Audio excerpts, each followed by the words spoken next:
Glass పాలు ఖచ్చితంగా మంచిది. పటి బెల్లం వేసుకోండి, డైజెషన్ కి హెల్ప్ అవుతుంది. పిల్లలకు కూడా డైజెషన్ కి పటి బెల్లం హెల్ప్ అవుతుంది. పిల్లలకి దయచేసి ఫార్ములాలు ఇవ్వద్దు. 3 months బేబీ దగ్గర నుంచి వెరీ వెరీ ఇంపార్టెంట్ ఫార్ములాస్ ఇస్తున్నారు. ఫార్ములా అంటే మిల్క్ పౌడర్ డబ్బా, అది పట్టమని. దాంట్లో స్టెబిలైజర్, యాంటీ ఆక్సిడెంట్స్ గా పిలువబడే కొన్ని పెస్టిసైడ్స్, ప్రిజర్వేటివ్స్, కొన్ని రకాల రిఫైన్డ్ ఆయిల్స్, ఇవన్నీ కలిపిందే ఒక ఫార్ములా. పిల్లలకి ఇచ్చి మీరు దాన్ని నేచురల్ థింగ్స్ ని కిల్ చేస్తున్నారు. తల్లిపాల తర్వాత ఆవు పాలు అంత శ్రేష్టమైనది ఇంకోటి లేదన్నారు. ఆవు పాలు పెట్టచ్చు కదా అంటే అజిత్ చేస్తుంది అని చెప్పారు. ఫార్ములాలు 20-30లో వచ్చినాయి.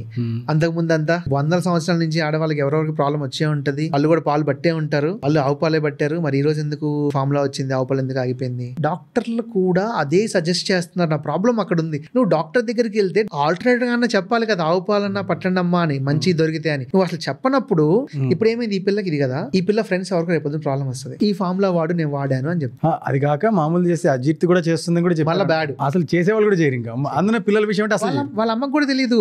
ప్రాబ్లం ఏంటంటే వాళ్ళ అమ్మ కూడా అదే చెప్తున్నారు. ఎందుకంటే వాళ్ళ ఏజ్ కూడా 50 years లోపలే కదా, ప్రాబ్లం అక్కడ వస్తుంది. ఒక ఇన్సిడెంట్ జరిగింది. ఒక లాయర్ 3 months బేబీ తనకి మిల్క్ ప్రాబ్లం వస్తే డాక్టర్ సజెస్ట్ చేశారు ఫార్ములా